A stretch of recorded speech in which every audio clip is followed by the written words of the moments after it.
A lot of people did not think it was appropriate for you to be here today. You have pushed false claims about some of your rivals, from Nikki Haley to former President Barack Obama, saying that they were not born in the United States, which is not true. You have told 4 congresswomen of color who were American citizens to go back to where they came from. You have used words like animal and rabid to describe black district attorneys.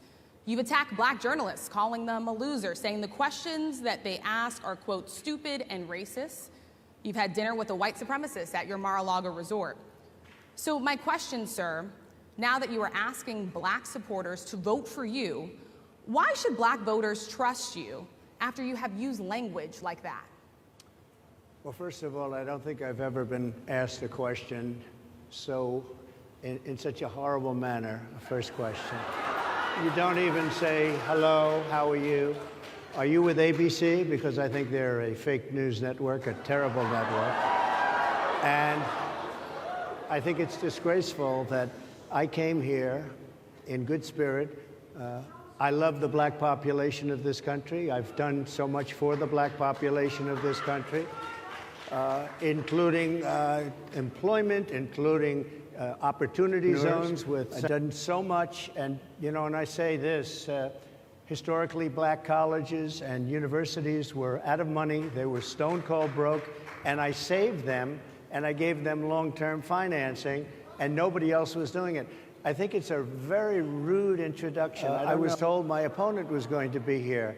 It turned out my opponent isn't here. You invited me under false pretense. They couldn't get their equipment working or something was wrong. Mr. President, I would love if you can answer the question on your rhetoric and why you believe that black voters should trust you with another 4 years. I have been the best president for the black population since Abraham Lincoln. That's my answer. Better than President Johnson, who signed the Voting Rights Act? And for you to start off a question and answer period, especially when you're 35 minutes late because you couldn't get your equipment to work, in such a hostile manner, I think it's a disgrace. Including Republicans on Capitol Hill have labeled Vice President Kamala Harris, who is the first black and Asian American woman to serve as vice president and be on a major party ticket, as a DEI hire. Is that acceptable language to you? And will you tell those Republicans and those supporters to stop it? How do you define DEI? Go ahead. How do you define diversity, equity, inclusion? Okay, yeah, go ahead. Is that what your definition? That is give me a literally definition then. Would you give me a definition DEI. of that?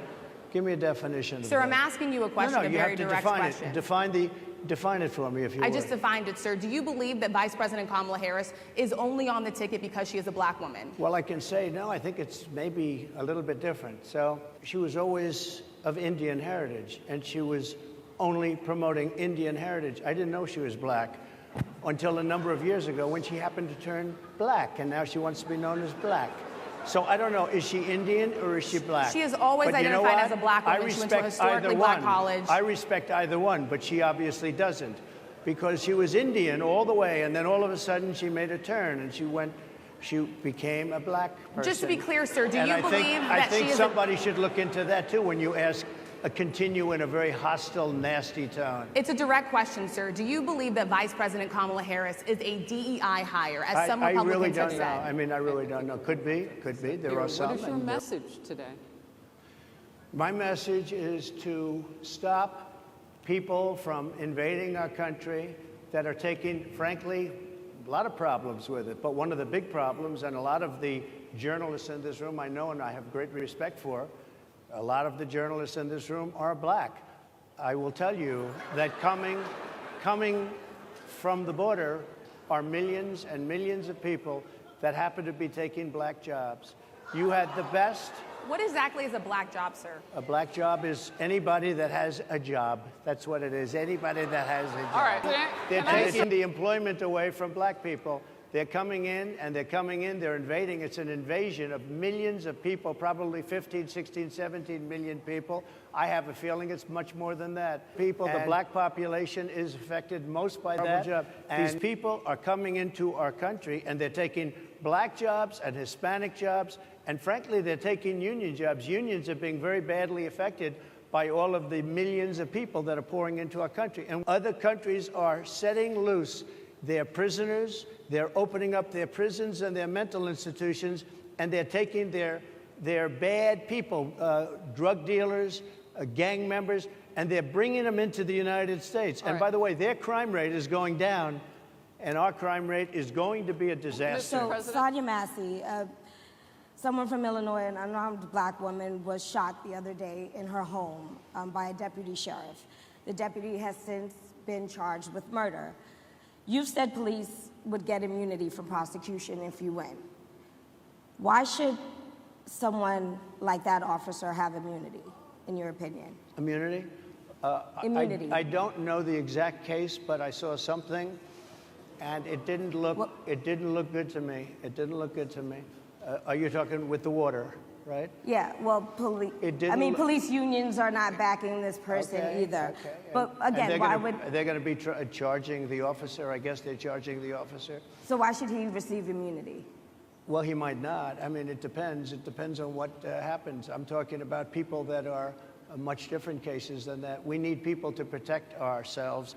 In this particular case, I saw something that didn't look good to me. I didn't like it. I didn't like it at all. If I felt, or if a group of people would feel that somebody was being unfairly prosecuted because the person did a good job maybe with crime, or made a mistake, an innocent mistake. There's a big difference between being a bad person and making an innocent mistake. But if somebody made an innocent mistake, I would want to help that person. Sometimes very bad decisions are made.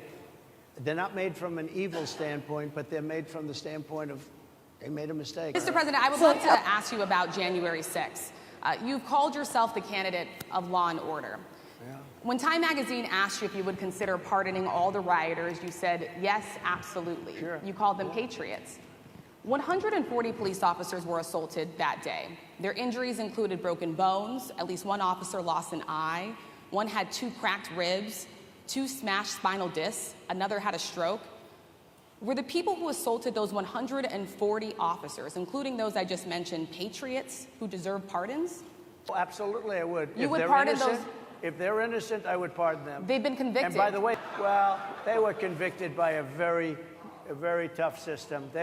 How come the people that tried to burn down Minneapolis, how come the people that took over a large percentage of Seattle, how come nothing happened to them? How come the people But sir, we're talking about people that were seen beating officers with flagpoles, dragging them down the stairs. They're on video. Have you seen that video, sir? Oh, really? Well, they you shot. You would pardon those rioters? They shot. Nobody died that day. You do know that. But people died in Seattle. Nobody died, but people died in Minneapolis. You know people died in Minneapolis. And nothing happens, and nobody ever talks, and nothing happens to those people. But you went after the J6 people with a vengeance. And I'll tell you